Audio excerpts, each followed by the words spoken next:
Now we're going to talk about state elements, and these are memories. So far we've just talked about logic equations with no memory. So what is state? Well, state is recorded information. State can change, but it does so explicitly. This is something that the system can remember. So memories store state. That's what they do.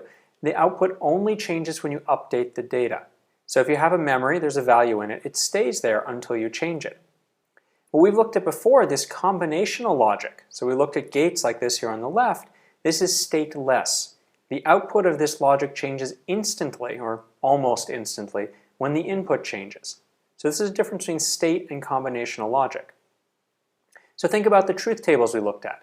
The outputs for the truth tables change as soon as the inputs change. There's no state in the truth tables. It doesn't remember where it was before. The output is just a function of the current inputs.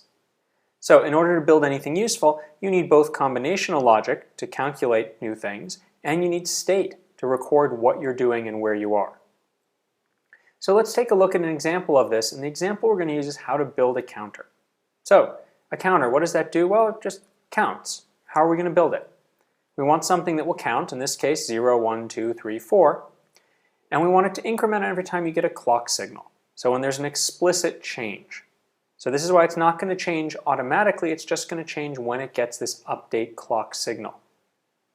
So we need to be able to do three things to make this work. We need to be able to calculate the next value. That is, if our current value is 0, we need to calculate the next value is 1. Or if our current value is 1, we need to calculate our next value is 2. We need to be able to store the current value so that we can know to calculate the next value from it. And we need to know to update the current value to the next value when we get the clock signal. So if we look at these things, some of them are combinational. Calculating the next value, which is just the current value plus 1, is combinational. The next value always equals the current value plus 1, but we only update the current value on the clock. Some of this stuff is sequential. It involves state. If we don't have a clock signal, then our current value just stays the same. The current value stays at the current value. However, when we do have a clock signal, the current value is going to be updated to the next value, and that's what causes our counter to count. So we're going to have a counter which only counts on the clock signal because we're going to only update our state on the clock signal. So let's take a look at how we build the combinational logic for counting. So we want to count from 0 to 1 and 1 to 2 and 2 to 3. How do we build that? Which of the logic elements that we've seen so far seems like it would help with this sort of a problem? Well, it's an adder. We just need to take a number and add 1 to it and repeatedly add 1. So we want to say the next value is the current value plus 1. How do we build this? Well, before we get there, we need to figure out how do we build an adder. And we've seen the equations for this. We figured out that at least for a half adder, sum is A XOR B and carry is A and B. So we can go ahead and build our adder, and that's great, but we need multiple bits of an adder here. If we want to be able to count up to 8, we need 3 bits of an adder. So how do we build a 3-bit adder? Well, if we've got a 1-bit adder, and we add another one to it, now we've got 2 bits for adding and 3 bits for adding. So we're going to need 3 adders to make a 3-bit adder. So what do we have for this adder? Well, we have inputs of A, A1, and A2, so 3 inputs, 3 bits of A input, 3 bits of B input, and 4 bits of output. So sum 1, sum 2, and then the final carry out. So how do we hook this up? So we've got the 3 bits of the adder here, and we need to hook up the adder so the carries propagate. And this is when we have a carry out from one bit, that carry out needs to go into the next bit. So remember when we did the math earlier on in the class. When we had a carry out from one bit, we'd propagate that over to the next bit to carry in. So we need to do that here when we build our adder as well. But to do that, we need a full adder. That is, we need to have carry-ins to our adders as well.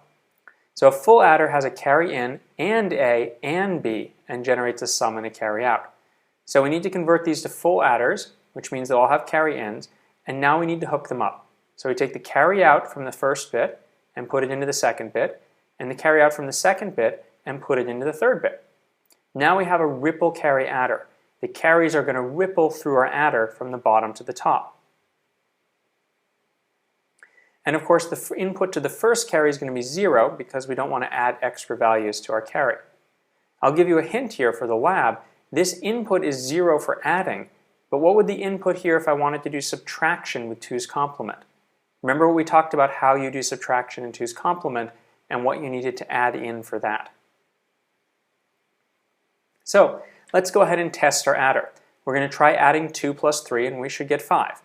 So A is 2, so that's 0, 1, 0. Here's 0, 1, 0 going into A. B is going to be 3, which is 0, 1, 1. So here it is going in. We expect our output to be 5, which is 1, 0, 1. And we expect that we'll have a carry into the third bit. So let's take a look at what happens. Our first adder here has a 0 for the carry in, a 1 for B, and a 0 for A. So it's going to add 0 plus 1 plus 0 and give us 1 as the output and no carry out. So we get a 1 as the output and no carry out. This means the carry in to our next adder is 0.